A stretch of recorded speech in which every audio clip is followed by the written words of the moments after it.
Sabdo dadi sering disalahpahami sebagai sesuatu yang mistis, sesuatu yang hanya dimiliki oleh orang tertentu, sesuatu yang terdengar seperti sihir, seolah-olah ada kekuatan gaib yang bekerja di balik kata-kata tertentu.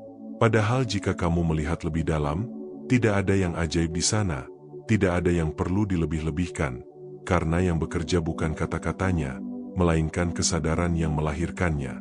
Kesadaran itu tidak muncul dari pikiran yang ramai, tidak lahir dari hati yang gelisah, dan tidak tumbuh dari keinginan yang mendesak, karena semua itu justru memecah arah dari apa yang kamu ucapkan. Coba kamu rasakan sejenak, saat kamu menginginkan sesuatu dengan sangat kuat, apakah di dalamnya benar-benar ada ketenangan, atau justru ada tekanan yang diam-diam membuatmu tidak utuh? Seringkali, saat kamu berkata ingin sesuatu, di dalamnya ada dua arah yang berjalan bersamaan. Satu bagian ingin itu terjadi, sementara bagian lain meragukan, takut, atau bahkan tidak percaya sepenuhnya. Dan ketika dua arah itu bertemu dalam satu ucapan, yang keluar bukanlah kekuatan, melainkan kebingungan yang tidak terlihat, sesuatu yang membuat ucapanmu kehilangan arah bahkan sebelum ia sempat bergerak. Inilah yang tidak banyak disadari, bahwa ucapan bukan sekadar suara yang keluar dari mulut, melainkan perpanjangan dari keadaan batin yang kamu bawa di dalamnya. Dalam laku batin Jawa, ada satu pemahaman yang sangat halus namun dalam, bahwa manusia tidak hanya hidup dari pikiran dan tubuh, tetapi dari rasa yang menjadi pusat kehadirannya. Rasa ini bukan sekadar emosi yang naik turun, bukan sekadar perasaan senang atau sedih, melainkan ruang di mana kesadaran, niat, dan kehendak bertemu tanpa saling bertentangan. Ketika ruang ini penuh ambisi, penuh ketakutan, penuh dorongan untuk mengontrol, maka apapun yang lahir darinya akan membawa ketegangan yang sama. Namun ketika ruang itu mulai hening, bukan karena dipaksa, tetapi karena tidak lagi diganggu, maka sesuatu yang berbeda mulai muncul tanpa kamu sadari. Di titik itulah ucapan tidak lagi menjadi reaksi, tidak lagi menjadi pelarian, tetapi menjadi sesuatu yang lahir dari keutuhan. Banyak orang mencoba mencapai titik ini dengan cara yang salah. Mereka menahan pikiran, memaksa diri untuk tenang, berusaha terlihat diam di luar, padahal di dalam masih penuh dengan suara yang belum selesai. Keheningan seperti itu bukan keheningan yang sesungguhnya. Ia hanya lapisan luar yang tidak menyentuh akar, sehingga apapun yang lahir darinya tetap membawa kegaduhan yang sama. Keheningan yang sebenarnya tidak perlu diciptakan. Ia muncul ketika kamu berhenti mencampuri, berhenti menekan, berhenti mencoba mengatur segalanya. Seperti air yang berhenti diaduk, ia akan jernih dengan sendirinya tanpa perlu dipaksa, tanpa perlu diperintah untuk tenang. Di saat itulah kesadaran mulai kembali ke tempatnya, tidak terpecah, tidak tertarik ke banyak arah, tetapi menyatu dalam satu titik yang utuh. Titik ini sering disebut sebagai titik nol, bukan karena tidak ada apa-apa, tetapi karena tidak ada gangguan yang mengaburkan apa yang sebenarnya sudah ada. Dari titik inilah Sabdo Dadi mulai memiliki makna yang sebenarnya, bukan sebagai kekuatan untuk memaksa realitas, tetapi sebagai keselarasan antara apa yang kamu ucapkan dan apa yang sudah utuh di dalam dirimu. Ucapan yang lahir dari titik ini tidak perlu keras, tidak perlu panjang, tidak perlu terlihat istimewa, karena kekuatannya tidak berada pada bentuknya, melainkan pada sumbernya. Ia seperti anak panah yang dilepaskan dari tangan yang tidak bergetar, meluncur lurus tanpa terganggu oleh arah lain yang saling bertentangan. Berbeda dengan ucapan yang lahir dari kegelisahan, yang meskipun terdengar meyakinkan di luar, sebenarnya membawa banyak arah yang membuatnya tidak pernah benar-benar sampai. Disinilah letak paradoks yang sering tidak dipahami. Semakin kamu ingin ucapanmu menjadi nyata, semakin kamu menekan dirimu sendiri, dan semakin terpecah kesadaranmu. Keinginan yang terlalu kuat seringkali bukan tanda keyakinan, tetapi tanda ketakutan yang belum selesai, sesuatu yang diam-diam merusak keutuhan dari dalam. Ketika keutuhan itu hilang, ucapan kehilangan daya, bukan karena kata-katanya salah, tetapi karena ia tidak lagi mewakili dirimu secara utuh. Maka yang perlu dilihat bukanlah bagaimana kamu berbicara, tetapi bagaimana kamu hadir sebelum berbicara. Apakah kamu datang dari ruang yang tenang, atau dari ruang yang penuh dorongan untuk segera mendapatkan hasil?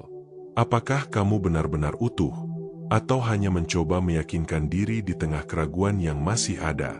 Pertanyaan-pertanyaan ini mungkin terasa sederhana, tapi jika kamu jujur melihatnya, kamu akan mulai memahami sesuatu yang selama ini terlewat.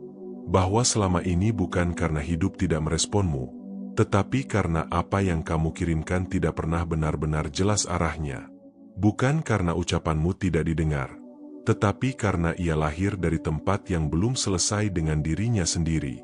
Dan ketika kamu mulai kembali ke tempat yang hening itu, tempat di mana tidak ada lagi yang perlu dipaksakan, sesuatu mulai berubah secara perlahan.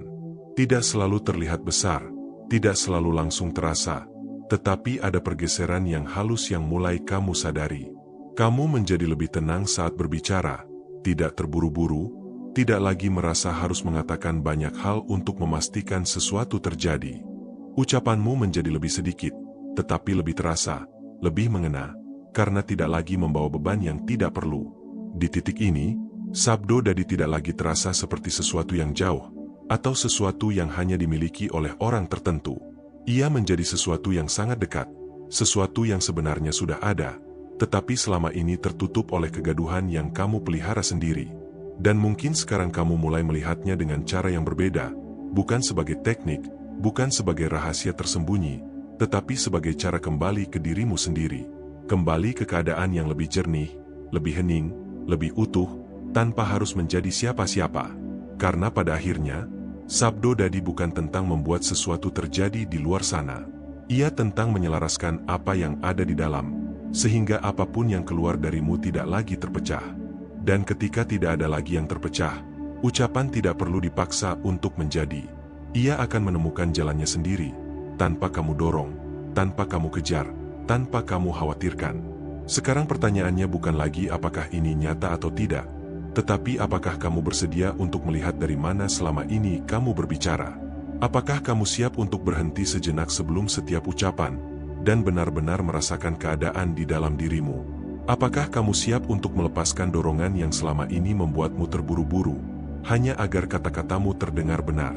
Karena jika suatu hari setiap ucapanmu benar-benar memiliki arah, bukan lagi sekadar suara, maka yang perlu kamu jaga bukan hanya apa yang kamu katakan, tapi dari mana kamu mengatakannya. Dan disitulah semuanya kembali. Bukan pada kata, bukan pada teknik, tapi pada kesadaran. Dan ketika kamu mulai benar-benar memperhatikan dari mana setiap kata itu lahir, kamu akan melihat sesuatu yang selama ini tersembunyi di balik kebiasaan yang tampak biasa. Kamu akan mulai menyadari bahwa sebagian besar ucapanmu selama ini bukanlah pilihan yang sadar, melainkan reaksi yang otomatis terhadap apa yang kamu rasakan. Kamu berbicara karena terdorong, bukan karena benar-benar hadir. Kamu mengucap karena ada yang ingin dilepaskan, bukan karena ada yang benar-benar ingin ditetapkan. Dan dari sana, perlahan kamu akan melihat bahwa selama ini hidupmu bukan hanya dibentuk oleh apa yang terjadi, tapi oleh bagaimana kamu meresponnya melalui kata-kata yang kamu anggap sepele. Setiap keluhan yang kamu ulang, setiap kekhawatiran yang kamu ucapkan, setiap keraguan yang kamu beri suara, semuanya seperti benang halus yang diam-diam menenun arah hidupmu. Bukan karena dunia tunduk pada kata, tapi karena kata adalah cerminan dari keadaan yang terus kamu pelihara di dalam dirimu. Semakin sering kamu mengulang sesuatu, semakin dalam ia tertanam, bukan di luar, tapi di dalam kesadaranmu sendiri. Dan dari sanalah arah hidupmu perlahan terbentuk, bukan secara tiba-tiba, tapi melalui pengulangan yang tidak kamu sadari. Disinilah Sabdo Dadi sering disalahartikan, seolah-olah ia adalah kemampuan untuk menciptakan sesuatu dengan cepat, padahal ia lebih seperti proses penyelarasan yang berjalan diam-diam. Ia tidak bekerja dengan cara yang dramatis, tidak muncul sebagai keajaiban yang langsung terlihat, tapi hadir sebagai perubahan arah yang perlahan namun pasti. Seperti air yang mengalir mengikuti bentuk wadahnya, ucapan mengikuti bentuk kesadaran yang kamu bawa di dalamnya. Jika wadah itu retak, air akan menyebar tanpa arah. Jika wadah itu utuh, air akan mengalir dengan jelas menuju satu tujuan. Dan kamu adalah wadah itu. Bukan kata-katamu yang menentukan, tapi seberapa utuh dirimu saat kata itu keluar. Ketika kamu mulai melihat ini, kamu tidak lagi terburu-buru untuk berbicara. Kamu mulai memberi ruang di antara keinginan dan ucapan. Sebuah jeda kecil yang dulu terasa tidak penting, kini menjadi sesuatu yang sangat berharga. Di dalam jeda itulah kamu mulai melihat dirimu sendiri dengan lebih jujur. Apakah kamu sedang berbicara dari ketenangan, atau dari kegelisahan yang belum selesai? Apakah kamu sedang menetapkan sesuatu, atau hanya mencoba menenangkan ketakutan yang kamu sembunyikan? Jeda itu mungkin hanya sekejap, tapi disitulah arah berubah. Karena di momen itu kamu punya pilihan, melanjutkan kebiasaan lama, atau kembali ke kesadaran. Dan setiap kali kamu memilih untuk kembali, meski hanya sedikit, kamu sedang merapikan sesuatu yang selama ini berantakan di dalam dirimu. Tidak ada yang langsung berubah secara besar. Tidak ada yang tiba-tiba terasa berbeda. Tapi ada satu hal yang mulai kamu rasakan. Kejernihan. Sesuatu yang halus, tapi nyata. Seperti kabut yang perlahan menipis, bukan karena diusir, tapi karena matahari mulai muncul. Kamu tidak lagi merasa harus mengatakan banyak hal untuk merasa benar. Kamu tidak lagi merasa perlu meyakinkan diri dengan kata-kata yang berulang. Karena ketika kesadaran mulai utuh, keyakinan tidak lagi membutuhkan suara yang keras. Ia hadir dalam diam. Dan dari diam itulah ucapan menjadi berbeda. Lebih sederhana, tapi lebih tepat. Lebih singkat, tapi lebih dalam, lebih tenang, tapi lebih kuat. Dan di titik itu, kamu mulai memahami sesuatu yang sebelumnya hanya terdengar seperti konsep, bahwa sabdo dadi bukan tentang seberapa sering kamu berbicara, tapi tentang seberapa dalam kamu diam sebelum berbicara. Karena diam bukan ketiadaan. Diam adalah proses kembali ke pusat, kembali ke rasa yang tidak terpecah. Kembali ke kesadaran yang tidak terganggu oleh keinginan yang saling bertentangan. Dan dari tempat itulah setiap kata mendapatkan maknanya. Bukan sebagai alat untuk meminta. Bukan sebagai cara untuk memaksa. Tapi sebagai pernyataan dari apa yang sudah selaras. Disinilah kamu mulai melihat perbedaan yang sangat halus. Ucapan yang lahir dari keinginan terasa seperti dorongan. Ucapan yang lahir dari kesadaran terasa seperti arah. Yang satu memaksa, yang satu mengalir, yang satu penuh tekanan, yang satu penuh ketenangan. Dan realitas tidak bergerak karena tekanan. Ia bergerak mengikuti arah. Semakin jelas arah itu, semakin mudah sesuatu menemukan jalannya. Tanpa kamu kejar, tanpa kamu paksa, tanpa kamu ragukan. Ini bukan sesuatu yang bisa kamu pahami hanya dengan pikiran. Karena pikiran akan selalu mencari cara untuk mengontrol. Sementara yang dibutuhkan di sini justru sebaliknya. Melepaskan. Bukan menyerah. Tapi berhenti mencampuri. Berhenti memaksa segala sesuatu sesuai dengan keinginan yang belum tentu utuh. Dan ketika kamu mulai melakukannya, sedikit demi sedikit, kamu akan melihat perubahan yang tidak bisa dijelaskan dengan kata-kata. Bukan karena tidak ada penjelasan. Tapi karena ia lebih terasa daripada bisa dipikirkan. Seperti kamu tiba-tiba tahu kapan harus berbicara, tahu kapan harus diam, tahu kapan sesuatu cukup diucapkan sekali, tanpa perlu diulang, tanpa perlu ditegaskan berkali-kali. Dan dari situ, kamu mulai memahami bahwa kekuatan bukan berada pada pengulangan, bukan pada intensitas, bukan pada seberapa keras kamu mencoba, tapi pada kejelasan dan keutuhan dari dalam. Sekarang coba kamu bayangkan kembali hidupmu selama ini. Berapa banyak kata yang keluar hanya karena kamu tidak tahan dengan apa yang kamu rasakan.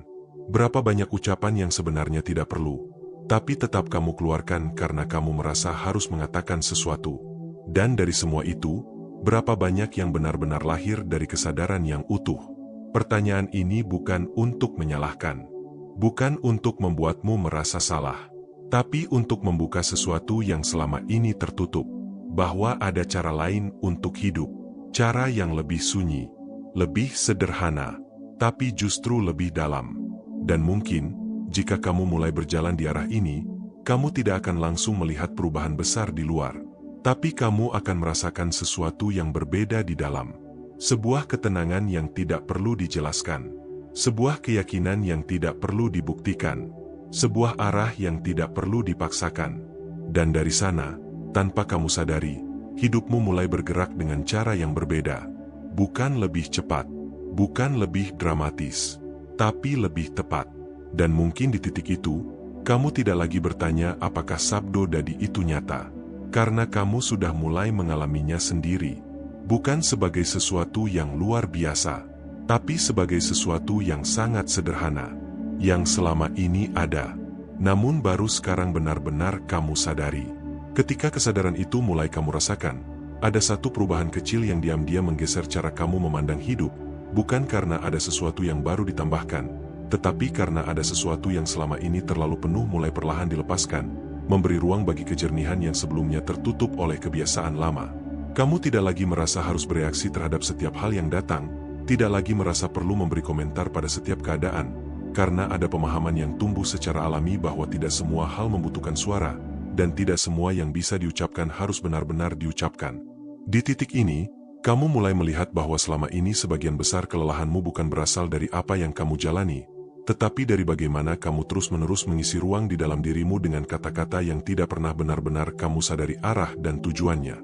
Kata-kata yang keluar tanpa kesadaran bukan hanya kehilangan daya, tetapi juga membawa beban, karena setiap ucapan yang lahir dari kegaduhan akan kembali memperkuat kegaduhan itu sendiri, menciptakan lingkaran yang terus berulang tanpa kamu sadari. Namun ketika kamu mulai berhenti sejenak sebelum berbicara, memberi ruang kecil untuk merasakan keadaan di dalam dirimu, kamu sedang memutus sesuatu yang selama ini berjalan otomatis, sesuatu yang membuatmu kembali memiliki pilihan atas setiap kata yang keluar. Pilihan itu mungkin terlihat sederhana, bahkan sepele, tetapi disitulah letak perubahannya, karena untuk pertama kalinya kamu tidak lagi berbicara karena dorongan, melainkan karena kesadaran yang hadir sebelum dorongan itu sempat mengambil alih. Dan dari kesadaran itu, kamu mulai merasakan bahwa ada kualitas yang berbeda dalam setiap ucapan, bukan karena kamu berusaha membuatnya terdengar lebih baik, tetapi karena ia lahir dari tempat yang lebih jernih dan tidak terpecah. Ucapan seperti ini tidak membutuhkan banyak kata, tidak perlu dibungkus dengan kalimat yang panjang atau terlihat indah, karena kekuatannya tidak berasal dari bentuk, melainkan dari keutuhan yang menyertainya. Seperti seseorang yang hanya mengucapkan satu kata dengan penuh kesadaran, namun kata itu terasa lebih dalam dibandingkan 1000 kata yang diucapkan tanpa kehadiran. Disinilah kamu mulai memahami bahwa kekuatan bukan berada pada seberapa banyak kamu berbicara, tetapi pada seberapa utuh dirimu saat memilih untuk berbicara. Semakin utuh kamu, semakin sederhana ucapanmu, dan justru di dalam kesederhanaan itu terdapat sesuatu yang tidak bisa dibuat-buat, sesuatu yang hanya bisa muncul ketika kamu tidak lagi mencoba menjadi apa-apa. Banyak orang mengira bahwa untuk membuat ucapan menjadi kuat, mereka harus menambah sesuatu, menambah keyakinan, menambah afirmasi, menambah pengulangan, padahal yang sebenarnya dibutuhkan bukanlah penambahan, melainkan pengurangan. Mengurangi kebisingan, mengurangi dorongan yang berlebihan, mengurangi kebutuhan untuk memastikan segala sesuatu berjalan sesuai keinginan, hingga yang tersisa hanyalah kesadaran yang tidak lagi terpecah. Dan ketika yang tersisa hanyalah kesadaran itu, ucapan menjadi seperti pantulan dari apa yang sudah jernih, bukan sebagai alat untuk memperbaiki sesuatu yang masih kacau. Di titik ini, kamu tidak lagi merasa perlu memaksa hidup untuk mengikuti kata-katamu, karena kamu mulai melihat bahwa ketika dirimu selaras, hidup bergerak dengan caranya sendiri tanpa perlu didorong. Bukan berarti kamu berhenti berharap, bukan berarti kamu tidak lagi memiliki keinginan, tetapi keinginan itu tidak lagi menjadi tekanan yang memecah kesadaranmu. Ia hadir sebagai arah, bukan sebagai beban, sebagai sesuatu yang mengalir, bukan sesuatu yang harus dipaksakan untuk terjadi. Dan dari situ, hubunganmu dengan ucapan mulai berubah, tidak lagi sebagai alat untuk mendapatkan sesuatu, tetapi sebagai bentuk kejujuran dari apa yang benar-benar kamu rasakan tanpa konflik di dalamnya. Kejujuran ini tidak selalu nyaman, karena terkadang ia memperlihatkan bahwa selama ini banyak hal yang kamu ucapkan sebenarnya tidak selaras dengan apa yang kamu rasakan. Namun justru dari kejujuran itulah keutuhan mulai terbentuk, karena kamu tidak lagi menyembunyikan sesuatu di balik kata-kata yang terdengar baik. Kamu mulai berani melihat dirimu apa adanya, tanpa harus dibungkus dengan ucapan yang sekadar menenangkan, dan dari situlah kesadaran mulai menemukan tempatnya kembali. Kesadaran yang tidak lagi berusaha menjadi lebih baik secara instan, tetapi memilih untuk menjadi lebih jujur dari waktu ke waktu, sedikit demi sedikit, tanpa paksaan. Dan dari proses itu, ucapan yang lahir tidak lagi terasa seperti usaha untuk mengubah sesuatu, tetapi sebagai cerminan dari perubahan yang sudah terjadi di dalam. Inilah yang membuat sabdo dadi tidak bisa dipisahkan dari laku batin, karena ia bukan teknik yang berdiri sendiri, melainkan hasil dari perjalanan yang tidak selalu terlihat. Perjalanan untuk kembali ke dalam, untuk merapikan apa yang selama ini terpecah, untuk menyatukan apa yang selama ini saling bertentangan tanpa kamu sadari. Dan semakin kamu berjalan di jalur ini, semakin kamu menyadari bahwa yang kamu cari selama ini bukanlah cara untuk membuat ucapan menjadi nyata, tetapi cara untuk kembali menjadi utuh. Karena ketika keutuhan itu ada, ucapan tidak lagi menjadi masalah. Ia akan mengikuti dengan sendirinya tanpa perlu diatur. Namun jika keutuhan itu belum ada, sebaik apapun kata yang kamu pilih, seberapa sering pun kamu mengulanginya, ia akan tetap terasa kosong karena tidak memiliki tempat yang jelas untuk berdiri. Maka yang perlu kamu jaga bukanlah kata-katamu, tetapi keadaanmu sebelum kata itu muncul, karena disitulah semua dimulai. Dan mungkin sekarang kamu mulai merasakan sesuatu yang berbeda, bukan sekadar memahami dengan pikiran, tetapi seperti ada bagian dalam dirimu yang perlahan mengingat sesuatu yang sudah lama terlupakan. Jika itu yang kamu rasakan, tidak perlu terburu-buru menjelaskannya, tidak perlu langsung mencari makna, cukup biarkan ia ada, karena pemahaman seperti ini tidak tumbuh dari analisa, tetapi dari pengalaman yang kamu rasakan sendiri. Tetap di sana sejenak, di ruang yang lebih tenang, di mana kamu tidak perlu menjadi siapa-siapa, tidak perlu mengejar apa-apa, hanya hadir dengan apa adanya. Karena dari ruang itulah, sedikit demi sedikit, kamu akan mulai melihat bahwa selama ini bukan hidup yang terlalu rumit, tetapi cara kamu mengisinya yang membuatnya terasa berat. Dan ketika cara itu berubah, meski hanya sedikit, arah hidupmu juga mulai ikut bergeser, bukan karena dipaksa, tetapi karena tidak lagi ditarik ke banyak arah sekaligus. Inilah perubahan yang paling halus, tapi juga paling nyata, perubahan yang tidak selalu terlihat dari luar, tetapi sangat terasa di dalam. Dan dari situ, kamu mulai memahami bahwa sabdo dadi bukan sesuatu yang harus kamu capai, tetapi sesuatu yang muncul ketika kamu kembali ke tempat yang benar di dalam dirimu. Tempat yang hening, tempat yang utuh, tempat di mana tidak ada lagi yang perlu dipaksakan. Dan ketika kamu mulai berbicara dari tempat itu, kamu tidak lagi bertanya apakah ucapanmu akan menjadi nyata atau tidak. Karena yang berubah bukan hanya hasilnya, tetapi dirimu sendiri yang menjadi berbeda saat mengucapkannya. Lebih tenang, lebih jernih, lebih tidak terikat pada hasil. Namun justru karena itulah segala sesuatu mulai menemukan jalannya dengan cara yang tidak kamu duga sebelumnya. Dan mungkin di titik ini, tanpa kamu sadari, kamu sudah mulai melangkah ke arah yang berbeda, arah yang tidak lagi dipenuhi kegaduhan, tetapi dipenuhi kesadaran yang perlahan tumbuh dari dalam. Arah yang tidak membutuhkan banyak kata, tetapi justru memberi makna pada setiap kata yang kamu pilih untuk ucapkan. Dan jika kamu terus berjalan di arah ini, dengan perlahan dan tanpa paksaan, kamu akan sampai pada satu pemahaman yang sangat sederhana, bahwa kekuatan itu tidak pernah jauh. Ia selalu ada. Hanya saja, selama ini kamu terlalu sibuk mencarinya di luar, hingga lupa untuk kembali ke dalam.